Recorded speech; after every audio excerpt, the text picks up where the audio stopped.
Okay, so this lecture is on regression, and this is going to be the first lecture of two.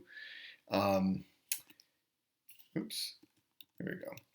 So, regression is really about prediction. And of course, prediction is very important for the sciences, for business, for our personal lives. Essentially, what we're doing with regression is we're taking a correlation between two variables and we're saying, okay, there's a relationship there, but can we use that relationship to predict scores on one variable using scores on the other? So, for example, if we know that college GPA is positively correlated with the income that people make post BA or post bachelor's degree. If we knew people's college GPA, would that allow us to predict their income? One principle or one theme that I'll come back to several times in this lecture is that in the absence of any other information, the best predictor of a score on any variable is the mean.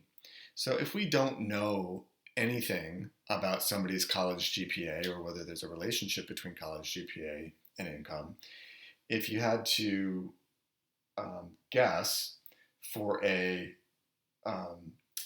group of college graduates, what for any particular graduate, what is their income, knowing nothing else about them, your best guess would have to be the average. Okay, so without knowing any other information, your best guess in prediction is to use the mean. However, if we know something else about that person, if we have additional information, if we know what their college GPA is, that can help us make a guess that is potentially more accurate than the mean. So regression is just the prediction of scores on one variable y using information from another variable x. In terms of terminology, I've covered this before, but it's worthwhile to review. We use x as a symbol to designate our predictor variable. This is just the variable used to predict scores on another variable. It's otherwise known as an independent variable or an explanatory variable. An independent variable is more in the context of an experimental design or an experimental study. Because regression is commonly used in research designs that are survey-based or correlational, we will use the terminology predictor variable. And as we know from previous lectures, when we create a scatter plot to have a graphical representation of the relationship between the variables, the x variable or the predictor is plotted along the horizontal axis. The criterion variable y is the variable that's being predicted. This is otherwise known as the dependent variable, the outcome variable, or the response variable. So the dependent variable depends on the independent variable. The outcome variable is predicted from the predictor. I will use criterion as well as outcome variable interchangeably, and indeed these are synonyms. They're interchangeable words. And the outcome variable or the criterion is plotted along the vertical or y-axis. All right, so we can think about predicting scores on one variable from another. And so one way we can think about this is that if we know people's z-scores on college GPA and we know the correlation between college GPA and post BA income, post bachelor's degree income, we can predict what a person's z-score on y is. Now notice that I've included this little hat on the top of zy. This is to designate that we're coming up with a predicted score, not their actual score, but a predicted score. When there is a perfect positive correlation between two variables, there's a one-to-one correspondence between somebody's z-score on x and their z-score on y. So for instance, if we know that somebody scores 2 standard deviations above the mean on their college GPA, and we know that there is a perfect positive correlation, a one-to-one correspondence between college GPA and post-BA income, we would predict for that person that they would score 2 standard deviations above the mean on income. Okay. Similarly, if they're 1 standard deviation above the mean on GPA, we predict that they're 1 standard deviation above the mean on income. If they're at the mean, so recall that you have a z-score of 0 if you're at the mean. So if you're at the mean on GPA, we predict you're at the mean on income. And if you're below the mean by 1 standard deviation on GPA, we predict that you're below the mean by 1 standard deviation on income. So that's only when there is a perfect positive correlation, in which case somebody's predicted z-score on y will be exactly the same as their predicted z-score on x. However, the technique is called regression because whenever the correlation is less than 1, okay, and that would be less than 1 in magnitude, so less than a perfect positive relationship, or something less than -1 as well, something less than a perfect negative relationship, as in less than in terms of the absolute magnitude. The criterion z-score, in other words zy, will be some fraction of the predictor z-score. This is because the criterion regresses towards the mean. And so we'll see what happens to our predicted zy's when we have a less than perfect positive correlation. We're going to notice that these predicted y's regress or become closer to the mean of 0. Okay, so what about when there's a correlation of 0.5, which is a strong correlation between GPA and income? Well, when somebody scores 2 standard deviations above the mean, but there's only a correlation of 0.5, we predict that they score 1 standard deviation above the mean on income. 1 standard deviation above the mean on GPA, we would predict 1/2 of a standard deviation on income. Of course, if we're at the mean on x, we will still predict that we're at the mean on y. And then if we're -1 standard deviation below on GPA, we would predict that we're 1/2 a standard deviation below. So notice that these numbers are all closer to 0, so our predicted scores regress, that is, move closer to the mean anytime we have less than a perfect positive correlation. All right, there we go. Now, just some other terminology, and I've just here's some other examples too where I've just put in some other different correlations. We're going to use the Greek letter beta, which is this squiggly b, to stand for a standardized regression coefficient. When there's only 2 variables, that is in the bivariate case, bi meaning 2 variables, the standardized regression coefficient is equal to the correlation coefficient. So anytime there's 2 variables and we use a standardized regression equation that looks like this, beta will always equal, the correlation coefficient. If you're following along in the textbook, you'll notice that your textbook jumps straight into raw score prediction. That is, prediction not using z-scores, but using raw scores.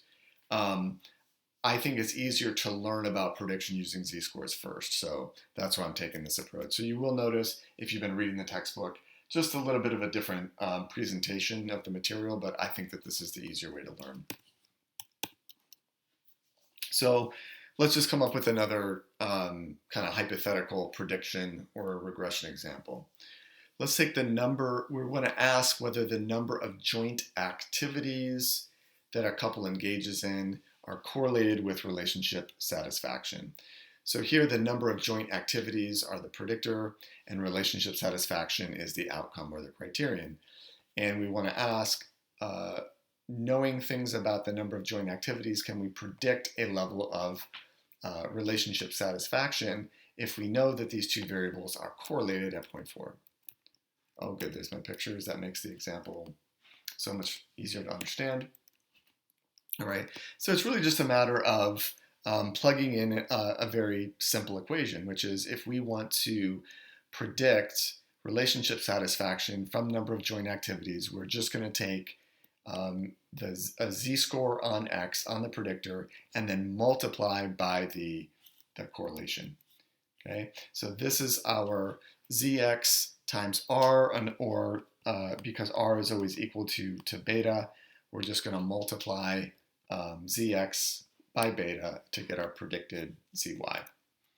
Okay, so what we would predict in kind of practical language is that when there is a correlation of 0.4 between number of joint activities and relationship satisfaction, if a couple indicates, or if a member of the couple indicates that they score 1.5 standard deviations above the mean on the number of joint activities, then we predict that they will score 0.6 standard deviations above the mean on relationship satisfaction. It's also possible to predict raw scores using the z-score method. So z-scores are in the metric of standard deviations, but what if we want to get back to the original metric that the variable was measured on? Okay, so what if we only have a person's raw score on x and we want to predict their raw score on y? Let's just say we have the information, and in this example, we're trying to predict whether one is in a happy mood based on the amount of sleep that they got the previous night. We know that on average, people slept for 8 hours with a standard deviation of 1.1. Happy mood on average is 4 with a standard deviation of 1.73. And we know that there's a correlation, a strong correlation in this case, of 0.84 between those two variables.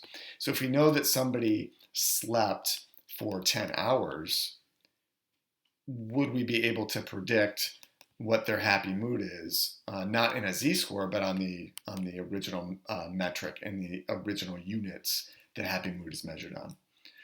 Okay, so we can do that using our z-score prediction formula. What we need to do is translate our raw score x into a z-score. Okay, and so we just do that using our z-score formula, where we take our x of 10, okay, that deviates from the mean. We're going to divide by the standard deviation. So we're just going to convert. We've done this several times in this class, where we know that it's very possible to convert a raw score into a z-score. Okay, and then what we're going to do is, once we figure out what the z-score for y is, then we can just kind of transform back into a raw score. Okay, and we do that by just manipulating the z-score formula.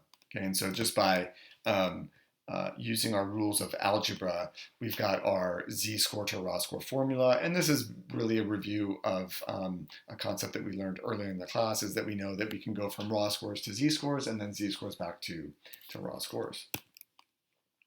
So in this case, using our z-score formula, we get a zx of 1.81. That is a raw score of 10. 10 hours of sleep is 1.81 standard deviations above the mean.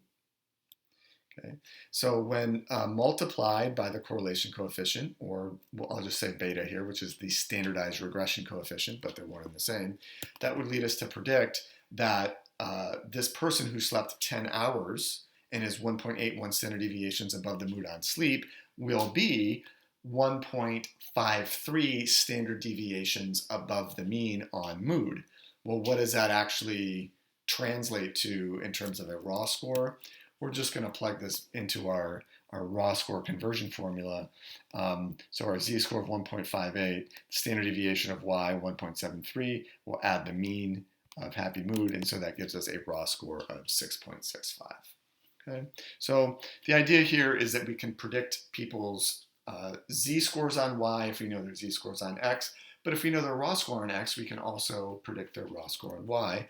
And in some cases, it's useful for researchers and statisticians to use the standardized form of variables, and sometimes it's more interesting and informative to use raw scores. Here's just another example. I'm just going to move through this really quick, but it's just an idea to get some extra practice. So that's there for you to review in your lecture notes. It turns out, though, that from the z-score model, we can derive a raw score model. That is a raw score prediction equation. So if we can predict somebody's z-score on y from x by multiplying by the standardized regression coefficient, each one of these terms, there's an equivalent term in our raw score model. Okay? So rather than predicting a standardized y or a zy, we want to predict the raw score of y.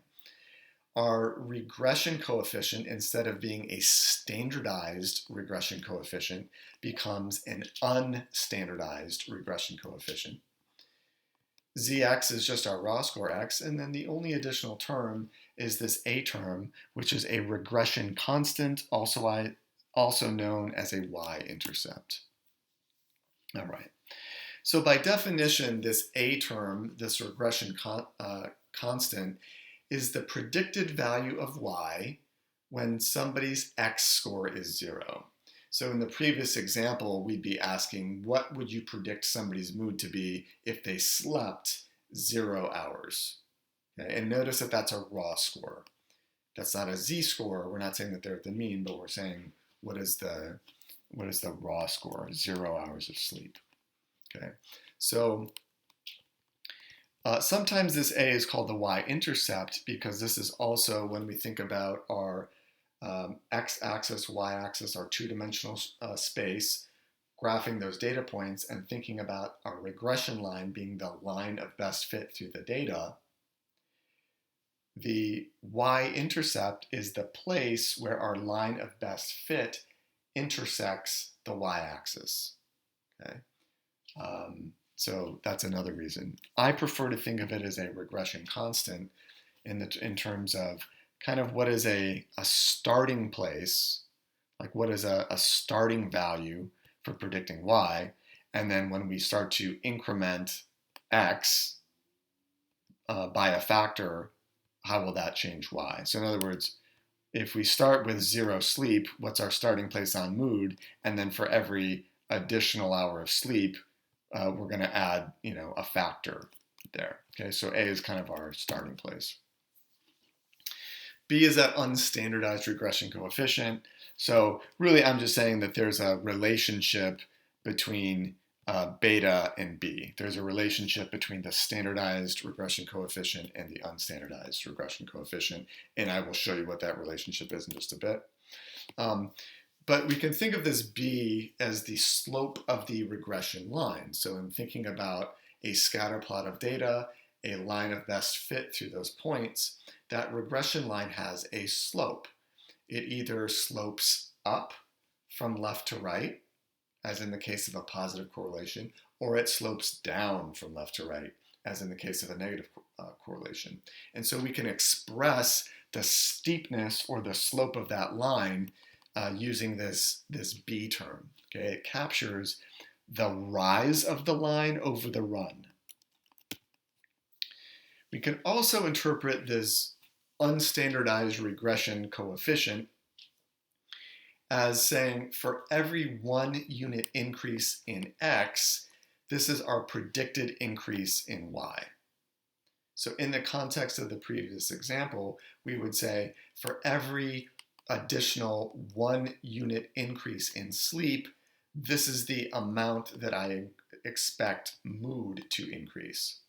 Or in the case of a negative relationship, for every 1 unit increase in x, this is the amount that I expect y to decrease, okay, when there's a negative relationship. Once we figure out the A and the B terms, we can use this prediction equation to plug in for any value of x and then very easily get a predicted y. Okay. So here's an example of what a regression line looks like. You might remember this from high school algebra class. We've got A is the y-intercept. This is where the line will intersect the vertical axis. And it will intersect the vertical axis at the place where x is 0. Okay, so we can think of what A represents is it's a regression constant. It's our predicted value for y when x is 0. Okay, so that's kind of our starting place. And then what we're going to do with the equation, and in this case, our starting place is 4. So the regression constant is 4. Then what we're going to do is we're going to add an additional increment and say for every 1 unit increase on x, what is the increase that we predict for y, in this case because we have a positive. So that increase is a factor of 2, so that's the slope. So the slope is the rise of the line over the run. So what that means is that for every 1 unit increase in the run, or the horizontal movement, there's a 2 unit increase in the rise. Okay? So that line is just plotted through all the points that have an equivalent 1 unit run to 2 unit rise. And so what that tells us is that for every additional, let's just say, we'll go back to hour of sleep, we predict a 2 unit increase in mood. So how do we determine the best values for A and B? So I've previously described that this regression line can be thought of as the line of best fit. It's a summary of our data points. And if you think about a regression equation as kind of being different rules, and this is from the textbook, I think it's useful to think about it this way. There's many different equations, or there's many different rules that we could come up with. But certainly some of these seem completely non-representative of the actual data. So we want to come up with a rule or an equation that is select values of A and B that create that formula for the line that represent the best summary of the data points, or best summarize the data. And so of course we want to select that line or rule that best describes. And the way that we do that, what best means in regression is it's the line that results in the smallest amount of error in prediction. You can see here that this line does a very good job because it passes directly through 3 of these data points. And in this case, our regression line, which is really our prediction line, recall that what we're trying to do is say, if we know something about an X score, we're trying to predict a score on Y. Okay, so notice here that the line represents a predicted score, yet we actually have in these data, you could say that we actually have people's actual values on Y. Okay, so we have a good prediction rule when our predicted value for Y matches exactly the data's actual value for Y. So there would be 0 error in prediction here. However, you'll notice that in some cases, the line doesn't pass exactly through the data, and that would be considered an error in prediction. So if these are the actual data points, we would say, well, what we're trying to come up with is a simple equation, a simple straight line summary of the data, and in doing so, because it's a summary or it's a simplification, we know that we're not going to be perfect. Indeed, the equation that you would need to be able to draw a line through all of these points is extremely complex. So we just have a very simple line, okay? And so that line is doing the best that it can do to summarize these data points. And sometimes it's going to be right through the data points, 100% accurate, 0 error. And in some cases, it's going to be off. But by definition, the best fitting line will be the line that minimizes the total amount of error in prediction among the actual data points. So an error is represented as the difference between a actual Y and a predicted Y. So in our set of data, we've got 6 points here. So we had 6 people answer questions. How many hours did they sleep last night? And are you in a happy mood? To what extent are you in a happy mood? So we have people's actual happy mood scores. We have their actual Ys. What we're ultimately trying to do is come up with a summary of this data in the shape of a straight line. And we can use that in that by coming up with that straight line, we're able to use that straight line to come up with a prediction to say, in general, if one sleeps 4, 5, 6, 8, 10 hours a night, in general or on average, what we predict a person's mood to be. Okay, and so we're going to use in a research study or in a study of people, we're going to use a set of data to generate that prediction equation that we can then use for future prediction or future instances. Okay, so the idea is you take a set of data, and from that set of data, you would generate a prediction equation that you would then use in the future. So that you wouldn't then have to ask people what their happy mood is. You just say, how much did you sleep last night?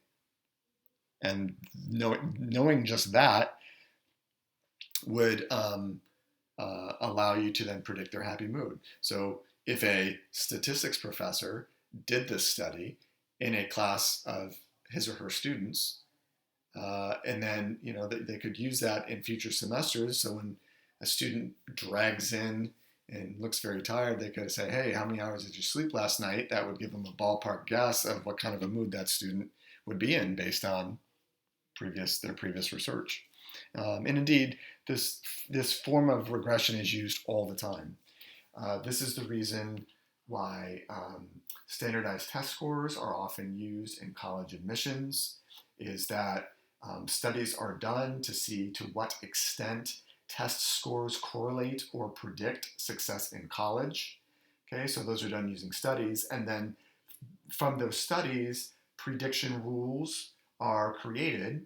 So then you have incoming students that are required to give test scores, and those test scores would predict on average about how well they'll perform. Okay, so just a couple examples of how regression lines and prediction equations are actually used. Okay, so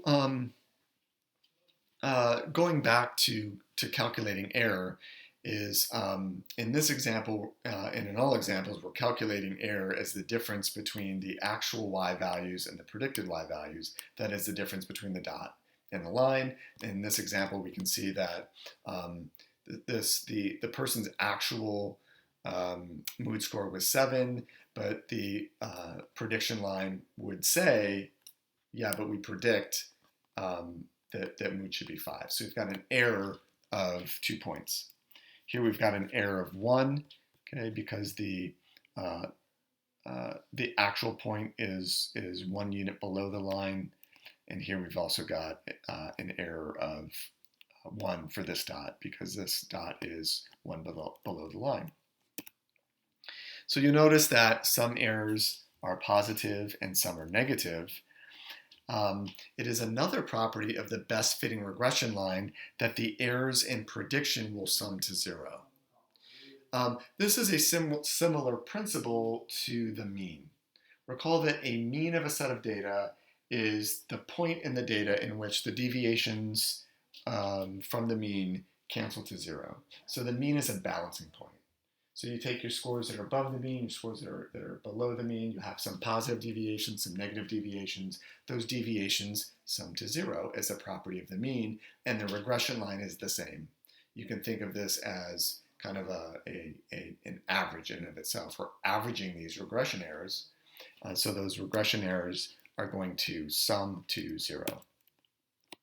Okay, so it's a property known as we're going to get to a property known as the least squared error principle. Okay, so it's the case that errors in prediction based on the best linear model always sum to 0, but that creates a problem because we're not able to compare one line to another or really get a sense of kind of just how good we're doing.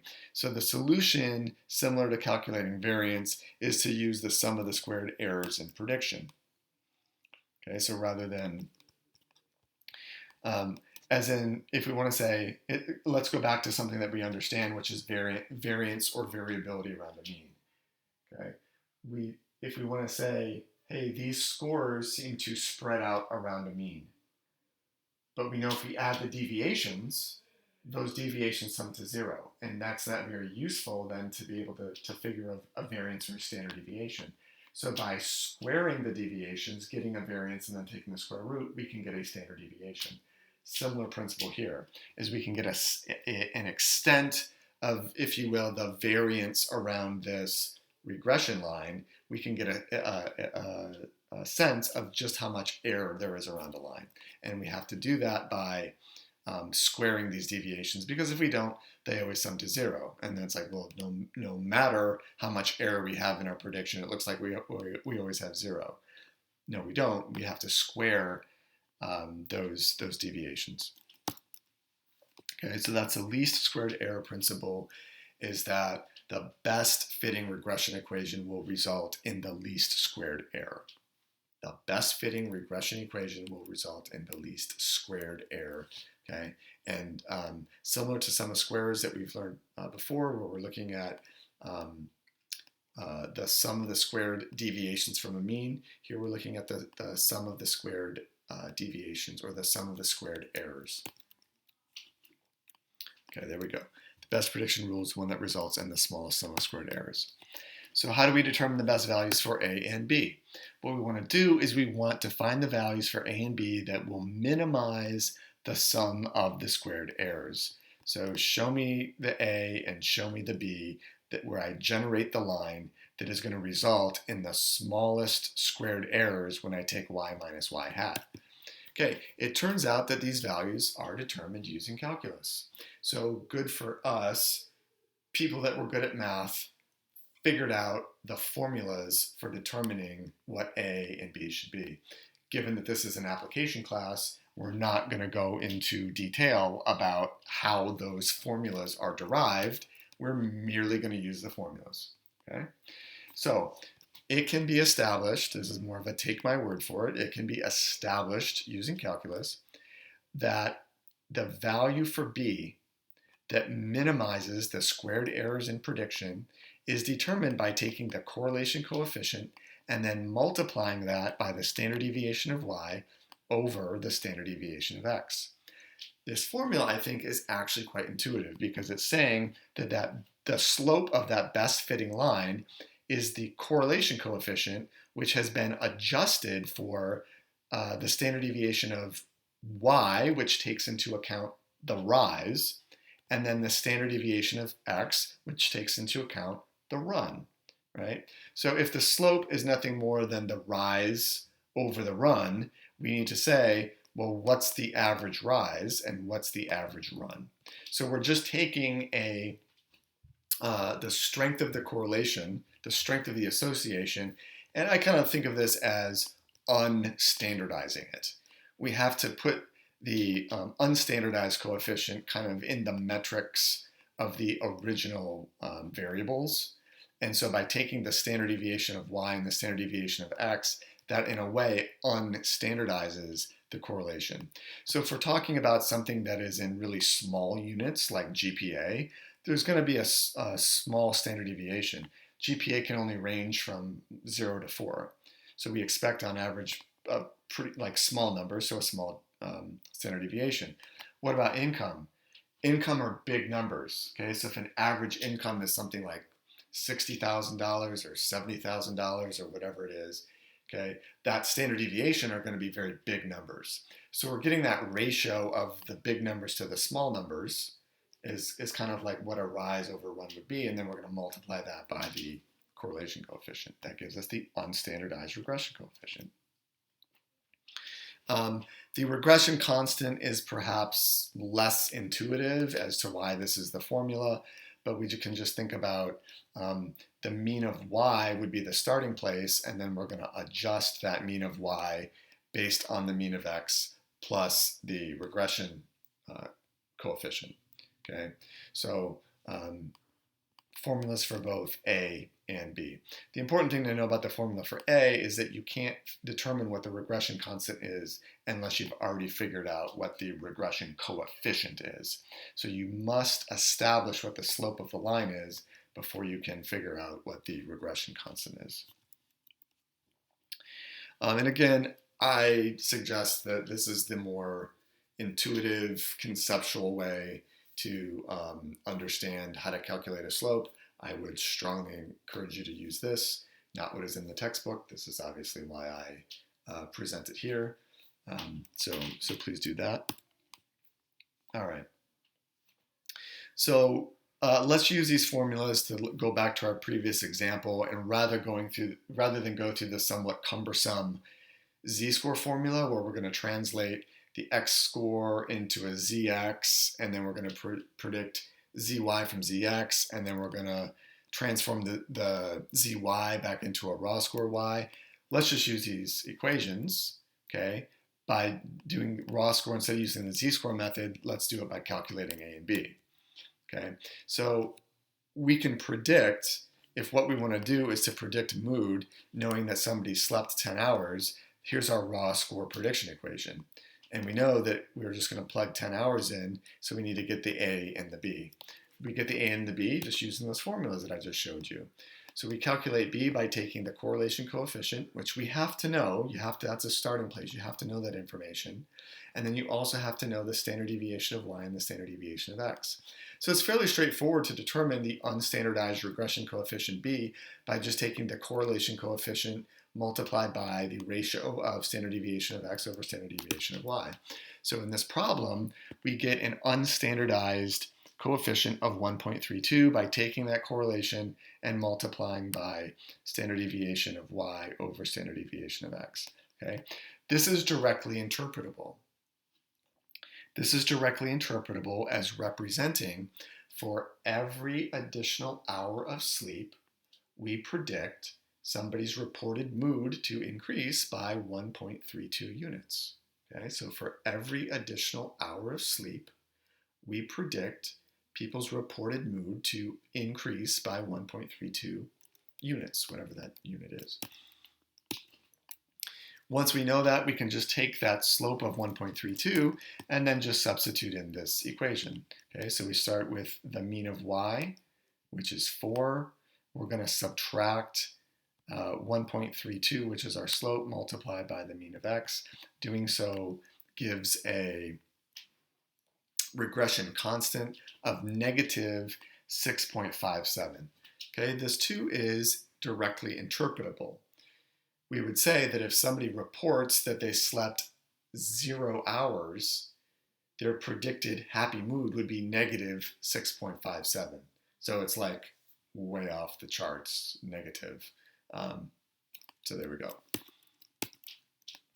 Now, with that information, once we've determined B and we've determined A, we're just going to plug those values of A and B into our prediction equation, and that will allow us to really predict any mood score based on any sleep score. In the example, we're curious what happens if sleep is 10. Okay, but now that we have these values, we can plug in any values of x that we want. Okay, so plugging in our values, plugging in 10, we get that the predicted mood is 6.63 when sleep is 10. And if you go back to the previous slides when we, or earlier in this video, when we calculated raw score mood using the z-score method, you'll see that we end up at the exact same number within some rounding error. I think that was 6.65 when we calculated it that way.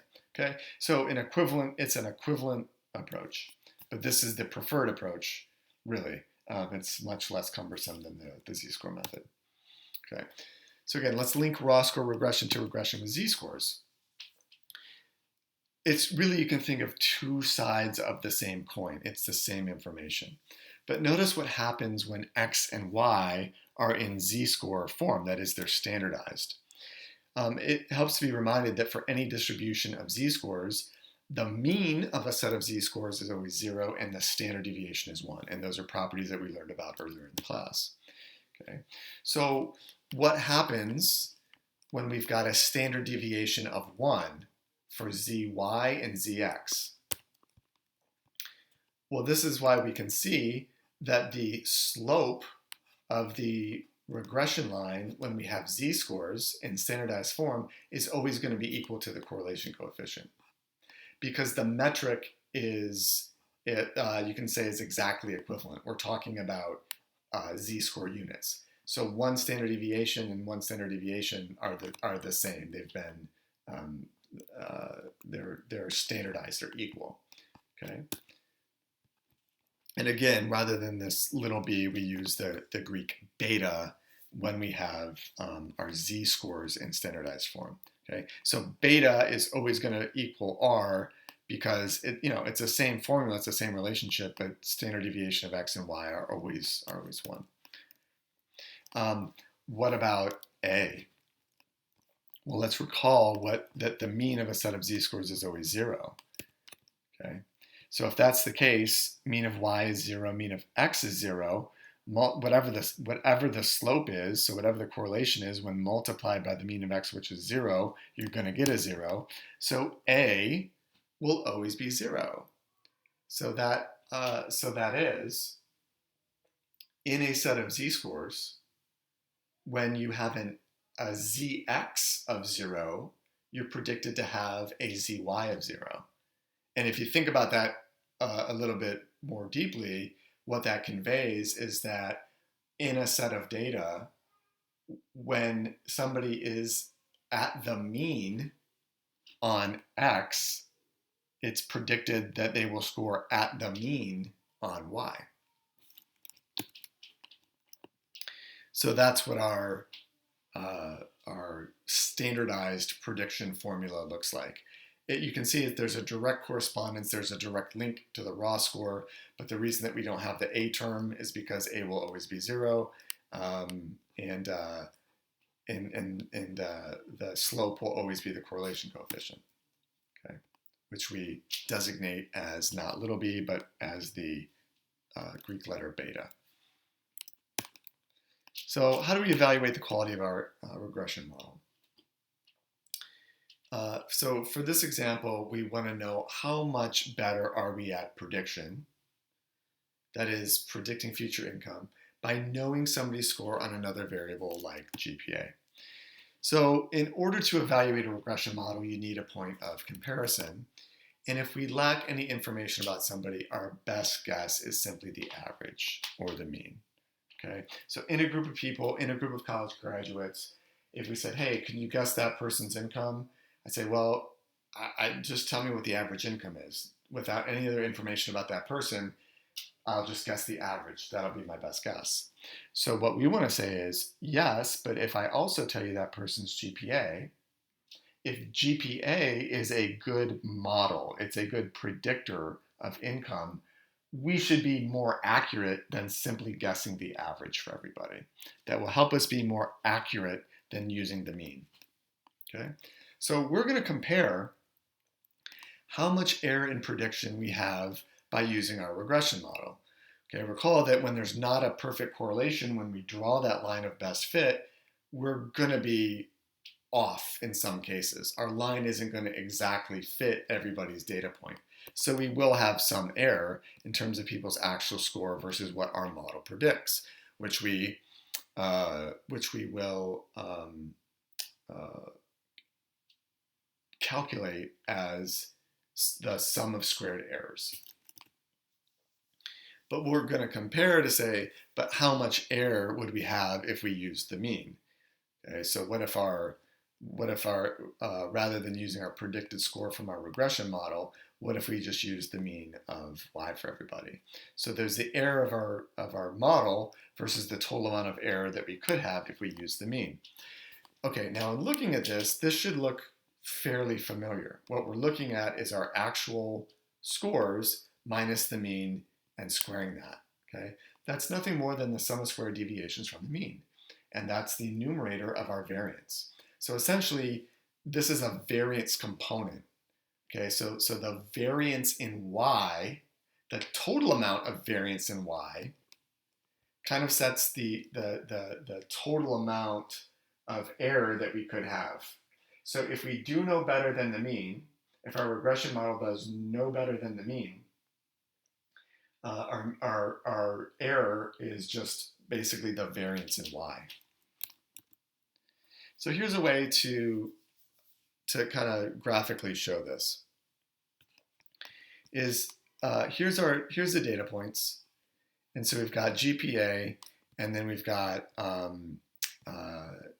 income post degree, And so we evaluate our model as the proportionate reduction in error from the mean. That is, if we use the mean, we've got a total amount of variability in y. Okay, and that would represent the total amount of error if we just use the mean. So by including our information about GPA and coming up with a predicted score, okay, so not using the mean for everybody, but rather using our regression line, do we have a proportionate reduction in error in our guess? Okay, so we've got two different models that are being graphed here. I realize that there's a lot going on. It looks a little busy, but you can see that we've got two models. Here's our first model, this horizontal line. This model is the mean, okay? And this says this captures how much total variability are there in these points, okay? And if we just use the mean, the distance from each of the points to this horizontal line would be the total amount of error that we have. So the total amount of error that we have is just really the variability in y, okay? What we've also got as a model is our regression equation. This regression equation would be determined using the formula y hat equals a plus bx. What we need to do is we need to determine the correlation between these data. We need to determine the standard deviation. We need to determine the mean. We'll take all those values, come up with an a value, a b value, and then be able to plot this line as a line of best fit through these data. Okay? That line of best fit through the data is going to suggest that there is a predicted value for y at different values of GPA. Okay? So what we want to know is which of these models is doing better? Is the mean doing better, or is our regression equation doing better? The way to evaluate that is to just look at the error in prediction for each one of our data points. So for this data point, we can see that the entire error, the entire amount of error that when we use the mean is this entire bracketed piece. So this is our y value minus the mean. It's this whole amount. You can think of it as this red part plus this black part. It's this entire distance. Here's the amount of error. This red part is the amount of error that we have if we use our regression model. So it's just the difference between our actual y score and our predicted y. So you can see we're doing a lot better with our regression model. And we can think of this black line as representing the gain. This is the amount that we've reduced our error. We previously had this whole thing as error, and now we only have this much. So this represents the amount of reduction in error. And you could think about looking at that for all of these data points. Okay? So it turns out that when we'll look at the total amount of error, and then we'll say, okay, based on that total amount, let's take away the amount of error that we still have, and then what's left over is that gain as a function of the total. Okay? So that gain as a function of the total is r squared. It turns out that when we take those differences and we take those deviations and we express that gain in prediction over the total amount of error that we could have, that r squared is exactly mathematically equivalent to squaring the correlation coefficient. Okay, so the correlation coefficient, r, can be interpreted as the strength of association between two variables, but when squared, it can also be interpreted as the amount of variance accounted for in y when using x. Okay, that is, there's a total amount of variance in y. Among all of those income scores, they're not the same. They're different. They deviate from the mean. But we can explain some of the reasons why scores are high versus low by knowing people's GPA. Okay, so when squaring that correlation coefficient, it can be interpreted as the amount of that variability in y that we can explain or account for by knowing something about GPA. The higher the correlation, the more accurate the predictions the more variance explained or accounted for. If we think about the case of a perfect correlation, okay, a one-to-one relationship, all of those dots fall on the line.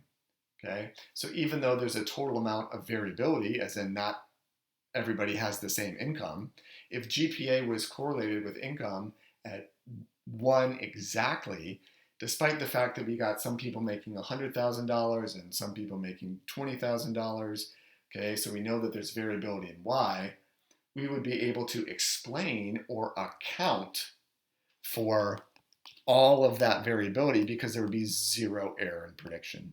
So we're able to account for 100% of that variability. Oh, I guess I'm done. All right.